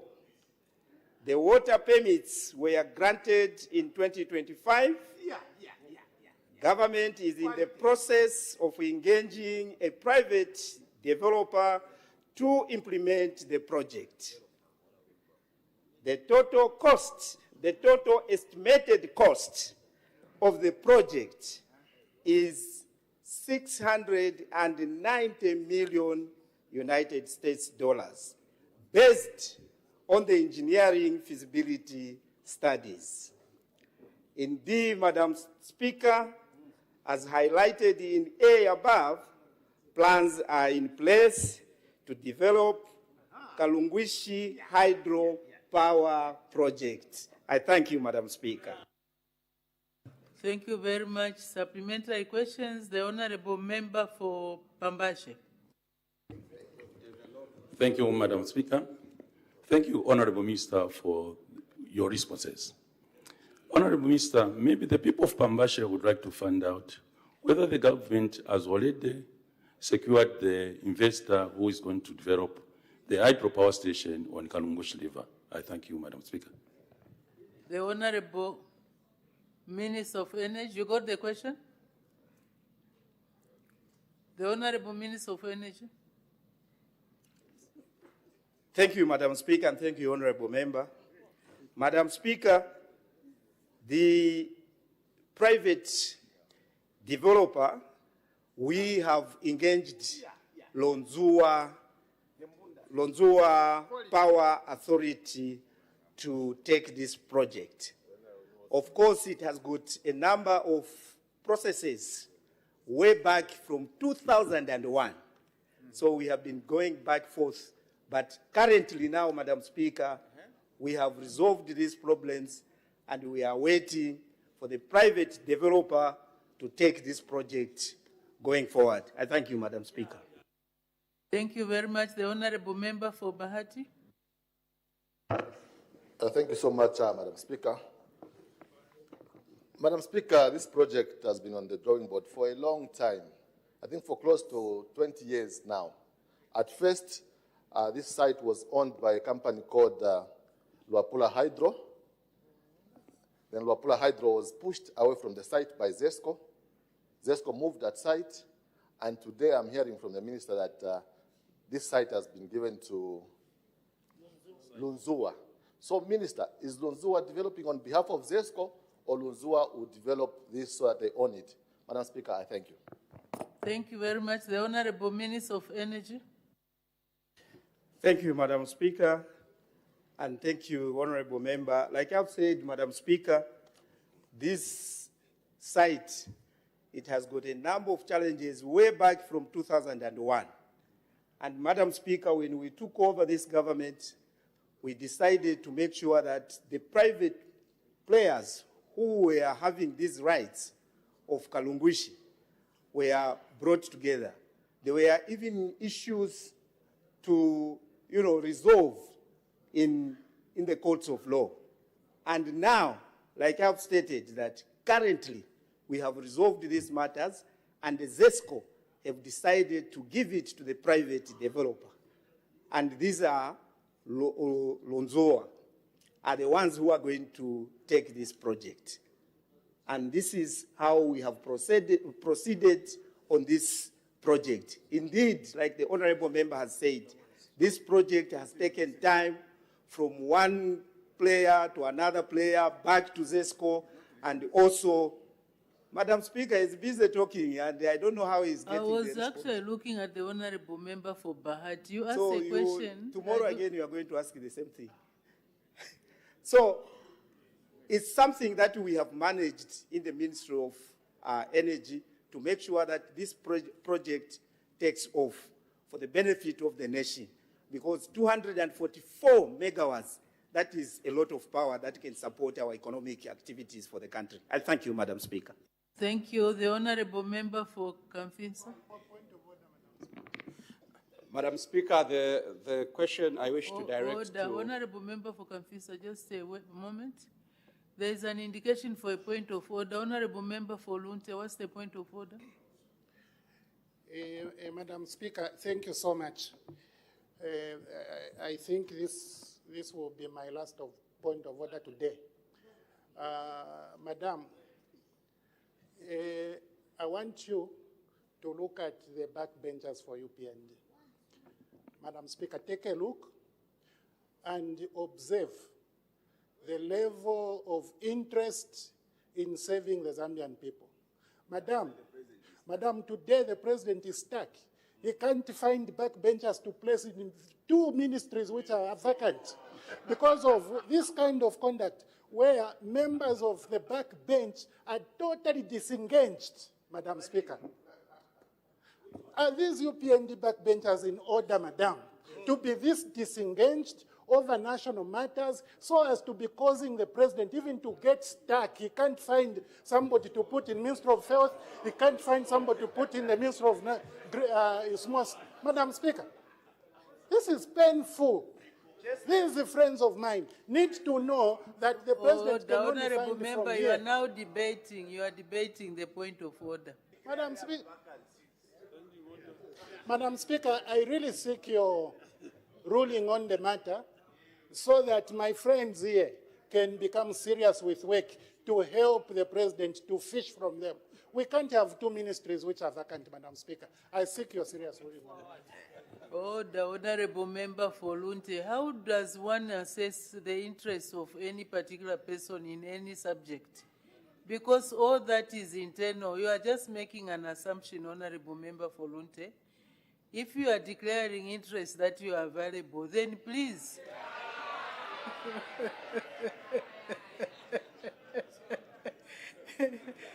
Because how else do we know who is interested and who is not interested? These things just happened yesterday. So let's give the president time to pick if there will be need for anybody to be picked. Otherwise, Honorable Member for Lunte, you are also invited. You can come along. So, okay, then let's make progress. So the point of order is not admitted. It's speculative. Honorable Member for Kamfinsa, you may continue. Madam Speaker, I want to find out from the Minister of Energy. Minister, this project, as indicated earlier by yourself and by many other speakers, has taken quite a lot of time. The model that you've adopted now is for a private developer to develop this particular hydro power plant. Are you able to indicate to the members of the public that are following this discussion what is the shareholding model?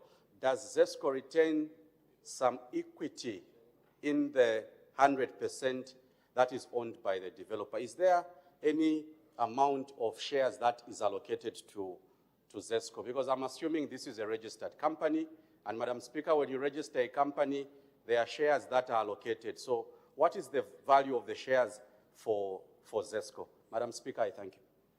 Thank you very much. The Honorable Minister of Energy.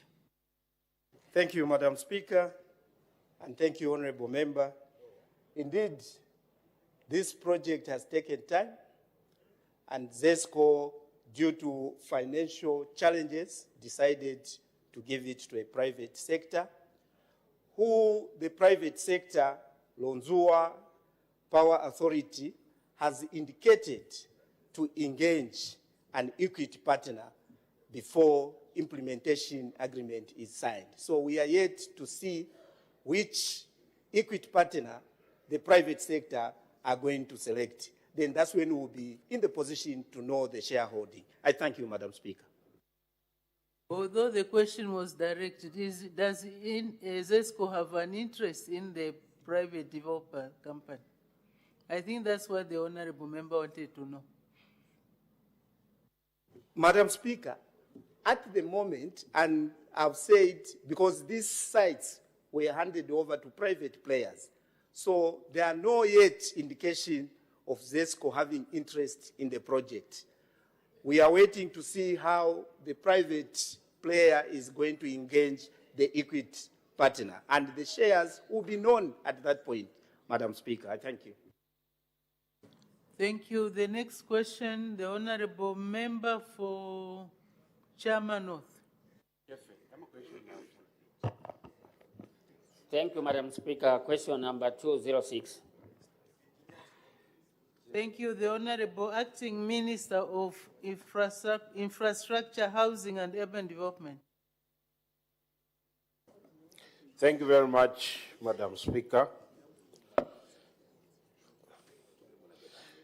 The Honorable Member for Chama South, Honorable Mtaya Chalo, wants to ask the Minister of Infrastructure, Housing and Urban Development, when government will engage a new contractor to rehabilitate the Chama Muyombe Road, which is in a deplorable state. Madam Speaker, the response is that government is very aware of the poor state of the Chama Muyombe Road, and that government will engage a new contractor to rehabilitate the road once the designs are finalized. And Madam Speaker, government has engaged a consultant to undertake the consultant services for the design review and tender documents preparation for the supervision of upgrading this road to bituminous standards. And the services are expected to commence in the second quarter of 2026. I thank you, Madam Speaker. Thank you. Supplementary questions? I see none. The next question, the Honorable Member for Chama North. Madam Speaker, thank you very much. Thank you, Minister, for that response. Madam Speaker, 2 years ago, I think this question also was asked, and there were similar assurances. And now the Minister is saying that implementation will commence after the designs have been completed. Madam Speaker, this road is in a very deplorable state, to a point that during the rain season, our people from Muyombe, Kanyelele, going to Chama, they have to go through Malawi, because that road was last time graded, I think, in 1998. From that time, more than 27 years. And yet, that road is highly economical in terms of agriculture. Now, Minister, you are saying that after the designs, in an interim measure, because I know that the implementation might not even take place this year, looking at the government bureaucracy. So, as Chama Town Council, we have procured the earth-moving equipment, both Chama North and Chama South. So, as an interim measure, Madam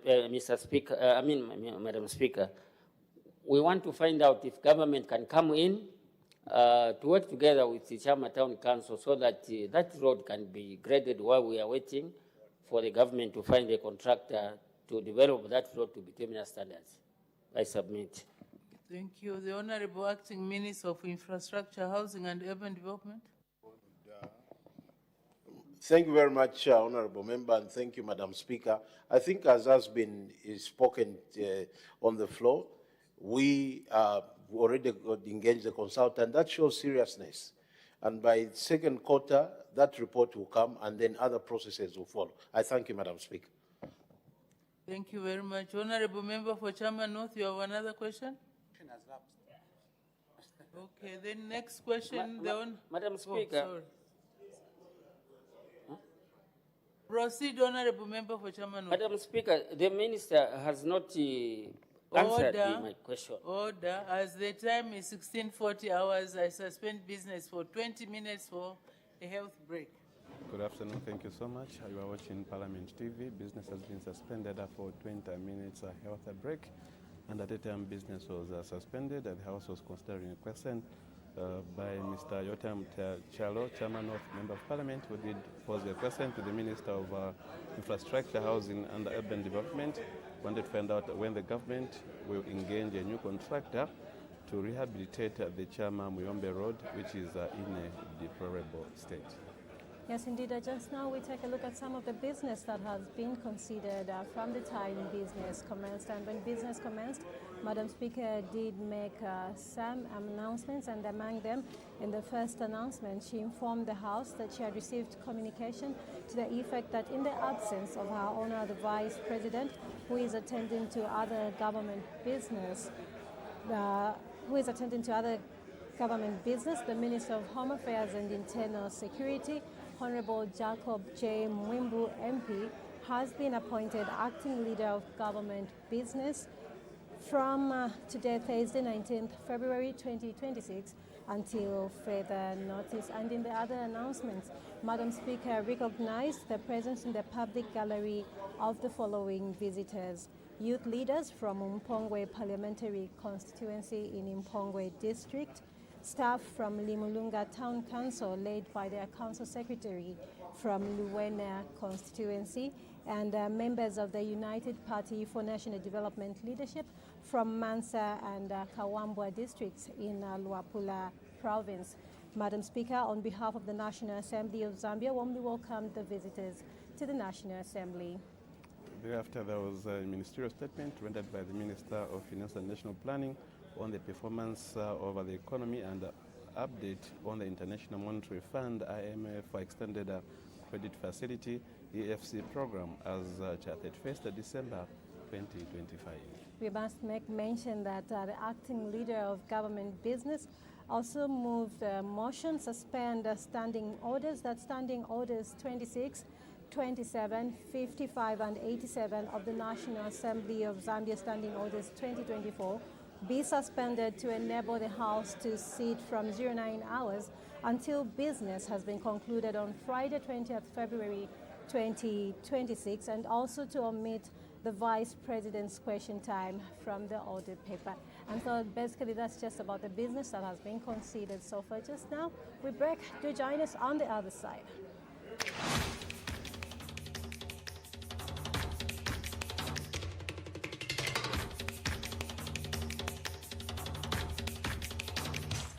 Get ready for the 17th meeting of the Network of African Parliamentary Committees of Health, NEPACO, from